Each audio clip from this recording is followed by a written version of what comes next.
So thank you very much for coming, everyone. It means a lot, and you need to bear with me because I'm really not technical at all, and things will probably go wrong and I'll probably not be able to fix them, but hey, I'm sure somebody will know. So my name's Gill and I am the owner of Law Design Studio. It's a slow fashion brand based in Glasgow. I specialise mostly in ladies wear. Most of my stuff is made to order. Sometimes I have maybe one-off fabrics which I'll do small batches of. So it really can chop and change depending on what I've got on, what I've got going on. I've been a designer for the high street for just over a decade, and I've worked for like the European markets, the US markets and the UK market.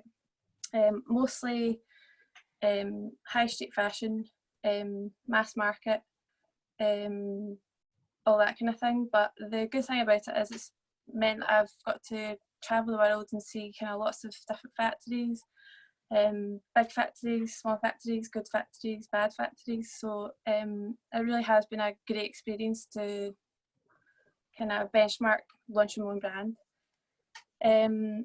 A few years ago I started getting this kind of gnawing feeling that I was kind of losing, maybe faith is the wrong word, but I was starting to kind of fall out of love a wee bit with my job, just because I'd started to get a bit more environmentally conscious with like my family life, my home life, just things that I was doing, and I felt as if I was kind of adding to the problem with the job that I was doing. But then I started being a designer for well, as a lead designer in a sustainable denim brand. And through that I got to meet some really amazing people, totally immersed in sustainability. I got to learn a little bit different certificates and ways that are good for production of clothing, things that are bad for production of clothing. And it was really amazing because it meant like all the things that I felt uneasy about my job, I realised that it didn't actually have to be that way. I went to a really good talk once with Chris Rayburn, and he pointed out that actually 80% of the sustainability of a garment sits with the designer. So actually you've got massive power to change the industry from the design upwards, just being from fabrics you pick, design, the way it's designed, where it's placed and all that kind of thing. So I started getting quite excited, and it then made me realise that actually I could kind of go forward with my ambition that I've always had since I was at uni to launch my own brand.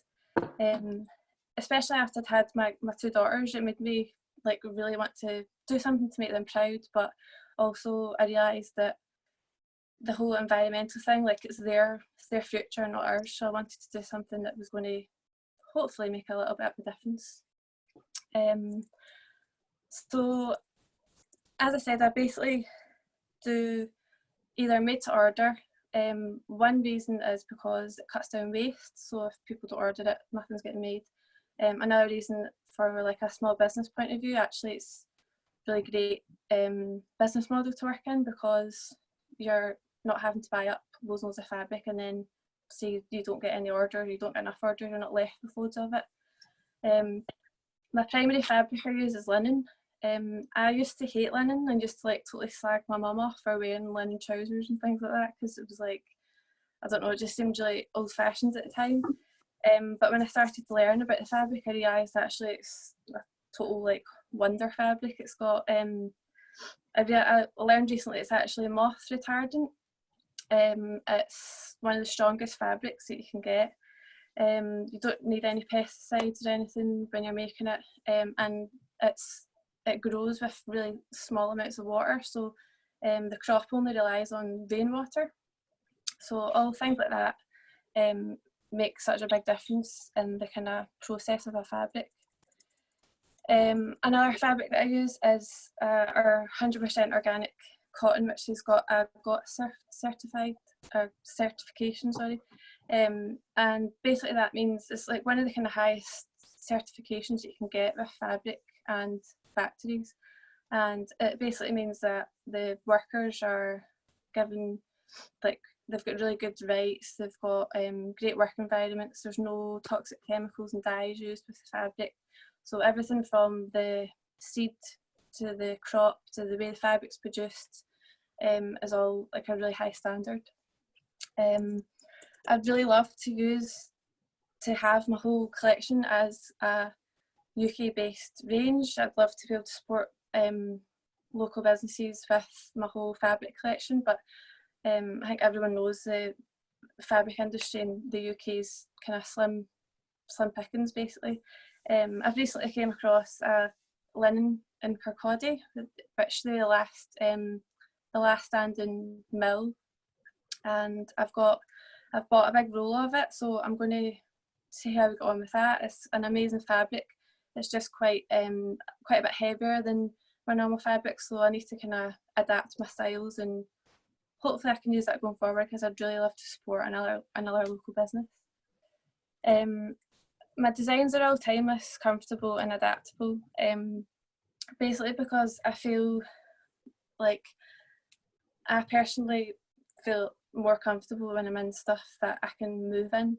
I don't know about everybody else, but I feel like there's certain things in my wardrobe that sometimes the time of the month I don't want to wear them, or like I've been through 2 pregnancies and I've had a lot of things in my wardrobe that I can't actually wear. So when I'm designing my range, I try to think in like something that's going to be comfortable no matter what time of the month or time in your kind of body that is.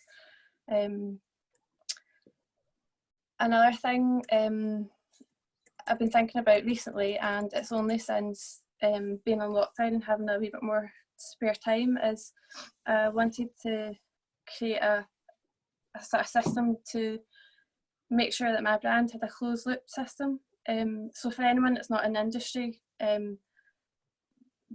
there's the sort of generic fashion model just now is like a linear, if you imagine like a line, it's like a linear model. So the fabric is made, then produced, customer buys it, they wear it, and then it gets discarded.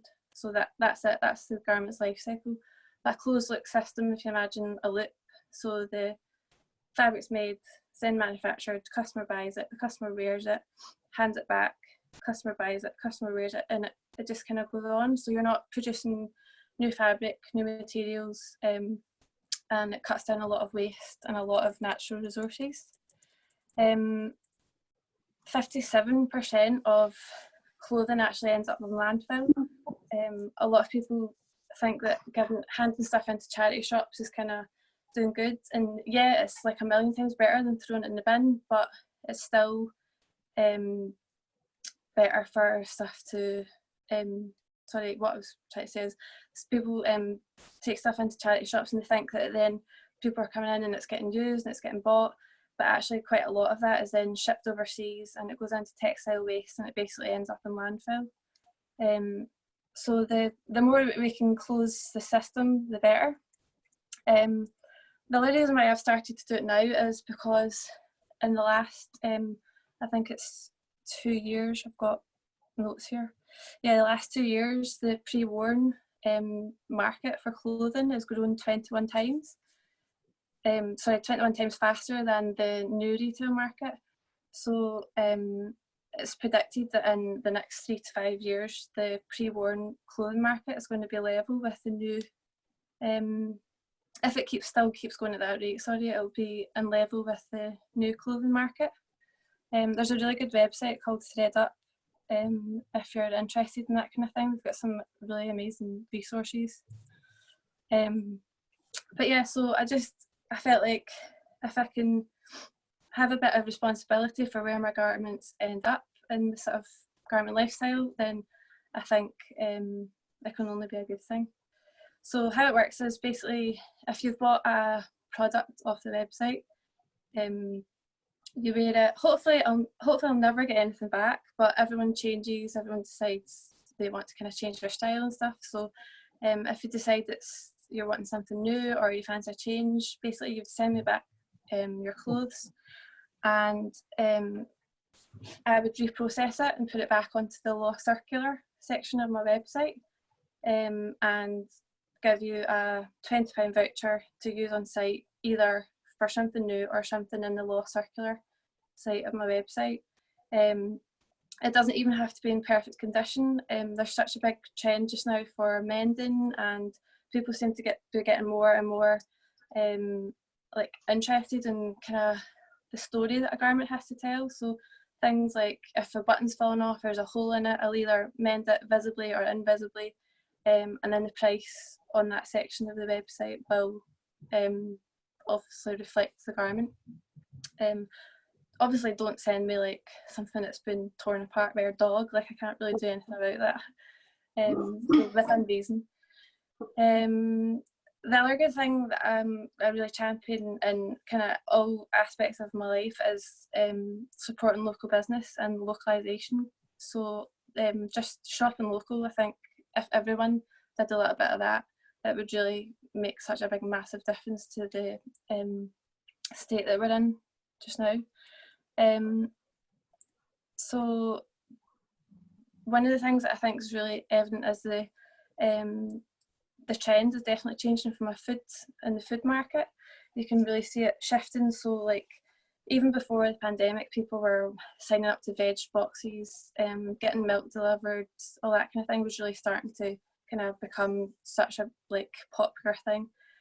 Now that this pandemic's been going on and we've all been stuck at home, like I've never seen people rely on local businesses so much, and I think people are slowly starting to kind of change their ways into realising like it does kind of work for all different products, and hopefully fashion will be the next kind of thing. 2 seconds.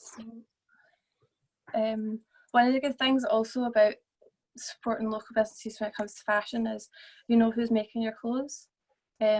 So if you say you're a little bit shorter or you're a little bit taller, or you want something, you might like their top but you don't want the pocket where it is, like that's something that local businesses and local fashion brands can really help out with, because they're really adaptable. They can react quickly to anything that's going on, which is one of the things that I was going to say is like fast fashion has got like a really bad rep, because we think of fast fashion as being like boohoo, misguided and things, and yeah it is, but that's fast, like fast fashion in a kind of mass scale. It's bad for workers, it's bad for fabrics and things, but a really good example of how small fashion businesses can be like the fastest fashion without being unethical or like bad in certain other ways, as Rebecca, who we're going to talk to in a minute, is we've all of a sudden we were in lockdown, and she's brought out a range of loungewear because everybody's sitting about in their house. She's managed to turn that around in a couple of weeks and is now sold out. Like there isn't another retailer or big business in the country that could turn that around as quick as Rebecca's done, because she's not had to go through a massive hierarchy of buyers, merchandisers, directors. She can just adapt. So actually it is really fast fashion, but in a really good way. So now that I've started talking about Rebecca, I'll introduce you to Rebecca and Hayley, who are part of Studio Edit, which the three of us plus Siobhan, who isn't in the group tonight because she's been doing a lot of other stuff for Fashion Revolution. We were hoping to get together in April to discuss why we think localisation in the fashion industry is like kind of the way forward, and it got cancelled obviously because we couldn't make it. So tonight's a really great time to ask some questions and get to know another couple of brands. So I'll let you, Hayley, you can introduce yourself and your brand, and then Rebecca, you go after. Cool, thanks. So hi, I'm Hayley. I've got a made-to-order women's wear brand that's based in Glasgow also. We design and make everything in our Glasgow studio, and our focus is like building like a minimal modular wardrobe. So when I say modular, like pieces are designed so that they can be all worn and layered together, and they have a lot of versatility. So you'll have pieces that are like investment pieces that you'll be able to wear with other pieces in your wardrobe, and hopefully be around for a long time. So yeah, we also do accessories as well. So we're kind of a slow fashion brand as well. And I've got Love and Squalour. So I started it just about 3 years ago, and the idea behind it was that it was sort of timeless pieces that you would have in your wardrobe for a long time, that wouldn't sort of date. I sort of draw quite heavily on kind of workwear inspired pieces. I like the idea that you're making something and it almost looks better the more it's worn and kind of washed, and it sort of kind of grows with you almost. All our pieces are handmade in our studio, currently in my front room at the moment. But yeah, everything's handmade in Glasgow. Okay, I'm going to ask one question myself, and then I think we'll just open it up to a discussion if everyone wants to join in, ask questions, or just have a chat about what we've been talking about. So my question to both of you is why do you think that small fashion businesses are important, and do you think it is the future of the fashion industry? Yeah, I think it definitely is the future, because the more that people become aware of small brands and allow them to grow, it means that people are going to move away from fast fashion. And I think as well, when you're supporting a small brand, you're kind of supporting your own community as well, because you're obviously, other brands are real people, but it feels like you're investing in real people, and the dialogue's always really open with a small brand. We'll always be here to answer any questions and be really transparent about the processes. So yeah, I think it's especially now there's a pure sense of community, and I think if everyone can feel that, and I feel like people are starting to support smaller brands more because they're feeling that as well. So. Yeah, I think as well, I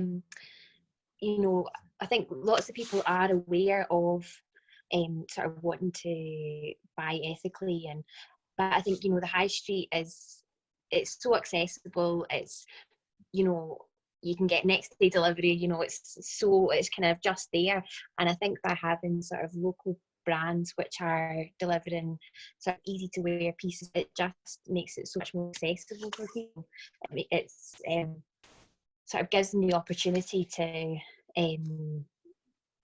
find sort of ethical pieces. I think that's kind of the hardest thing for a lot of people, is not that they don't have the sort of desire to shop ethically, it's just that they don't really know where to go, or where's the kind of right place. But I think the fact that they can meet us, they know who's made it, they know where it's been made, where the fabrics have sourced from, it just kind of clears it up for them. They know that it's a brand that they can trust. Yeah, I kind of think also if people are having to wait a little bit longer, then it just totally there, what you're saying, the next day, then it almost creates a kind of relationship with them and their clothes that actually they appreciate it a lot more because they've had to kind of wait for it. Yeah, definitely. Because when I had the shop, and our fitting room was in the sort of studio part, when I first opened, if people were coming in to try stuff on, I was always really apologetic of the mess, and there was fabric scraps everywhere and all that stuff. People loved it, and I think it's the fact that they can actually see it. Being it's more tangible than they're in amongst it. Because I think people, our parents' generation kind of lost touch with that. They didn't necessarily learn to sew, or were around sewing machines and things like that, whereas our grandparents, that would have been second nature. They would have seen that happen in every household, whereas it's kind of nice to sort of reconnect with that. Yeah, definitely, that's a good point. Has anyone else got any questions or discussions? Anything they want to add? I was going to ask. Oh, sorry, go ahead. Oh, see, as your brands have grown, do you think that your customer base is just people who want ethically made clothing, or do you think that you've now have quite a lot of customers that it's more about the style? and the ethical side of it is like just a plus for them? Or do you think everyone that shops with you is like doing it for ethical fabrics and ethical production, if that makes sense?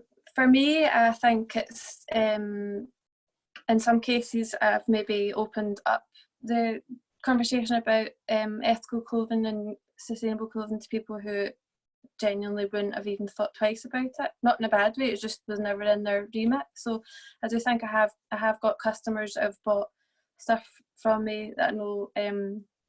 I'll use my sister and my sister-in-law as a really good example. No disrespect to them, but they just weren't in that kind of zone, and I don't really think they do still think about it, but they've both wanted things out of my collection, and I have had other customers as well, or have they been the same?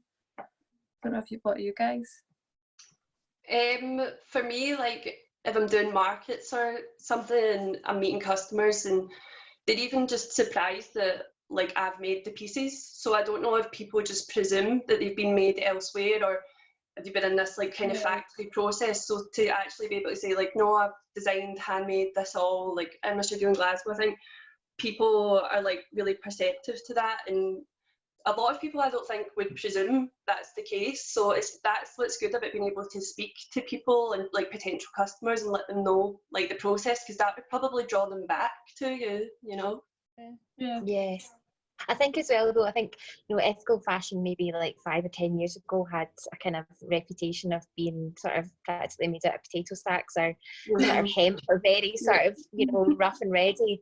And I think you know, it doesn't need to be like that. You know, anything that you would want to buy or can be made ethically. It can be made out of, you know, locally and a sort of like paying workers fairly and all that. You know, it doesn't have to be sort of like Swarovski. They're a perfect example. Their ethics are exceptional, and you know the owner said that, you know, that's the last thing that you think of when you think of ethical fashion, is something sparkly and blingy, but it can be done. Yeah, that's a good point. Ruth, you were going to ask a question?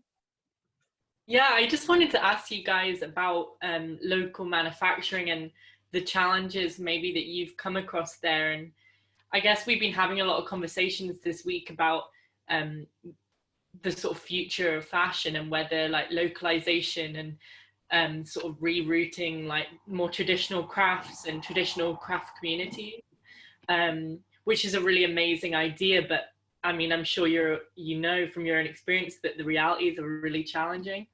And I just wanted to ask about that. Yeah, I think as far as I know in Glasgow, there's one place that you can get stuff made in a sort of factory environment.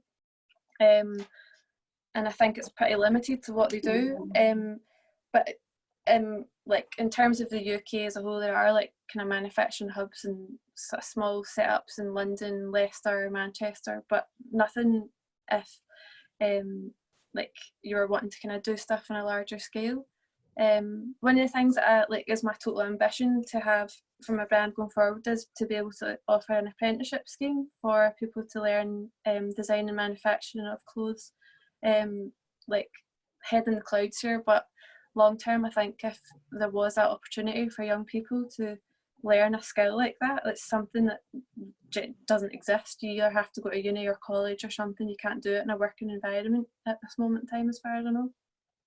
So I think it is something that it needs work, definitely. That's such a good idea though, because I think as well a lot of people that go and study fashion really struggle to then find jobs in Scotland that they can use their skills. So something like that would mean people would be able to learn the skills and actually put them into practice, and that would again be involving like the local community, being able to employ people from Glasgow or all over Scotland. I know, and it's the same. Own manufacturers. Yeah, and it's a shame because, you know, that's what like the UK was so good at that, and the infrastructure is still there. You know, so many of the buildings are still there that, and you know, around the kind of surrounding areas, there's still so many people that worked in factories that are so skilled, but there's just not the industry there to support them anymore. So it's sort of, you know, all the pieces are there, Yeah. in theory, which be possible to bring that back. Yeah, see, just staying on that point, if I actually had a discussion with somebody about this today, because somebody I used to work for, so he started his career as a manufacturer in England. He made clothes for like the high street at the time. I mean, we're talking 40 years ago, 50 years ago. But like all of us have been making scrubs for the NHS, and obviously this has came to light just now that there's a massive manufacturing problem in Britain because we can't get scrubs fast enough for our own NHS. So people like myself, Hayley and Rebecca have been sewing them, and Siobhan, should I say, she's not here, but she's been doing it as well, and we're relying on like small businesses like us to do manufacturing, when actually we're like this massive this country that's got so much kind of infrastructure that is still there, like you're saying, in the buildings and stuff, that we shouldn't be having this problem. And he's been speaking to Parliament and about getting, so like the NHS should be getting uniforms made in the UK. So it's definitely getting spoke about, because I think it's times like this you realise how can we do this if we can't rely on shipment from overseas. Yeah. I think it's really exposed the gaps in the system anyway, you know. Yeah, totally. All these problems that existed anyway, and it's brought them to light. Yeah, definitely. My battery's about to go. Anyone else got any questions? Hi guys. Hi. Thanks for introducing all your nice introductions. I have one or two questions. So I don't know, Rebecca and yourself, Gillian, might know that I'm in the process of opening a small ethical textile shop in Glasgow. So I'm really hoping to be on the supplier side of kind of the closed loop system. But I actually just wanted to know if any of you had any experience with Kickstarter campaigns and things like that would help you fund your business, and the fact that it is quite a forward-thinking solution that you're offering. And is there anything like that you've had experience with? I've not. I don't know about you, Rebecca or Hayley. I've not, but it's been on like the Everland list of things to try and do. I think Siobhan, who at Regine, she's done a couple of things, so she could maybe get in touch with you. Good stuff. I think as well, Kirsty from Sola Sleepwear, I'm sure her and her partner done a Kickstarter campaign and they were really successful. Yeah. I think they did say it was very, like, it took over, but it was like really, really worth it. So they would be good people to get in touch with. Definitely, as well. yeah. They're definitely on my go-to list. Oh, good. Yeah. I think it's a good way to get a bit of excitement going about a new venture as well before it's even launched. It's quite nice to kind of get people involved and get people sort of almost kind of in your corner, as it were, just sort of rooting for you, kind of they're a part of it. Yeah, and I think like what you're discussing, like opening in Glasgow or even Scotland alone, is like so needed. There's a serious lack of fabric suppliers in Scotland. That's good to hear. Yeah.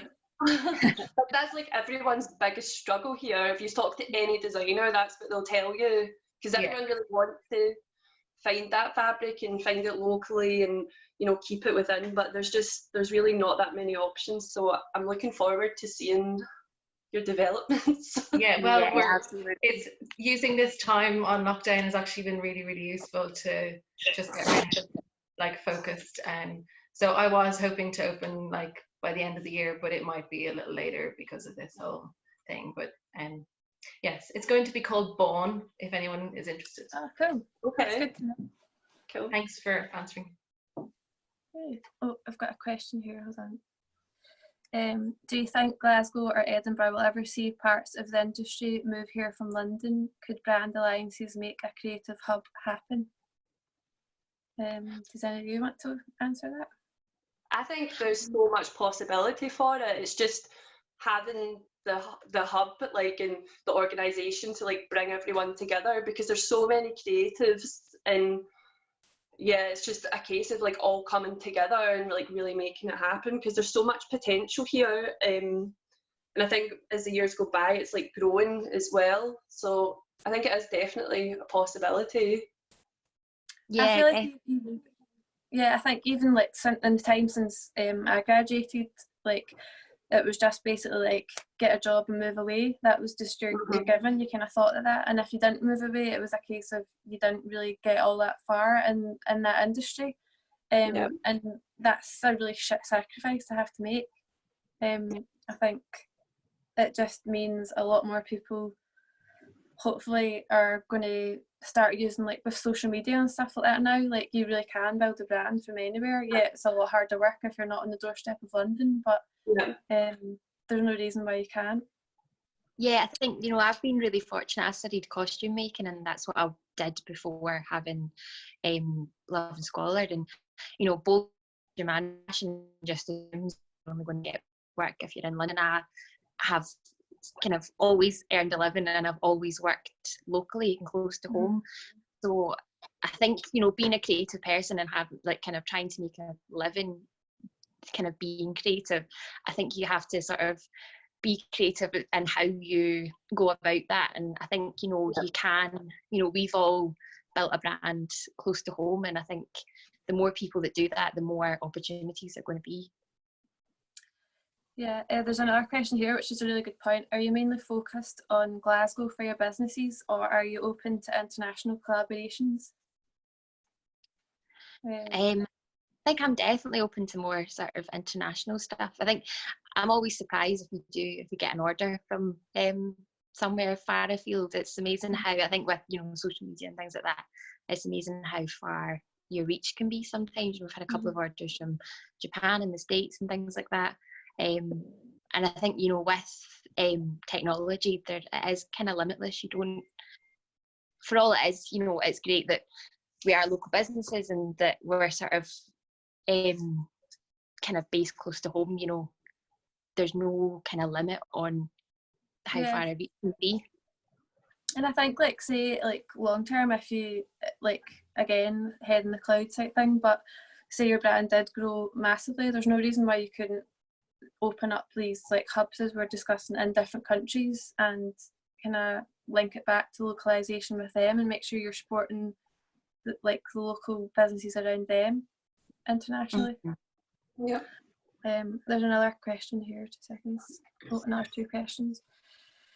Do you think there's a difference between Glasgow and Edinburgh regarding startups, creativity, community, attitudes to sustainable fashion and small businesses? I think, like, personally, I would say I don't think there is. I'd say I have more of a customer presence in Glasgow, but that's probably just down to the fact that I'm based in Glasgow and I tend to go to markets in Glasgow. It is my, again, on the list, I was going to start that market start doing in Edinburgh, try and get down to London, try and get kind of more further afield, basically, because I think it's quite easy to stay at home and kind of be in your little bubble of people that you know, but yeah, it'd be good to go over to Edinburgh. But in terms of attitudes to sustainability, I don't think there's much difference from what I've came across. Yeah, the brands that I like and like follow on social media all seem to be like very like kind of forward thinking, like people from Glasgow as well, like with sustainable and recycled fabrics and things like that. So I would say that they're definitely on the same kind of level. Yeah, me too. I don't think there's a huge difference. Okay. Anyone else? Hi Ellen, I just seen your wee face there.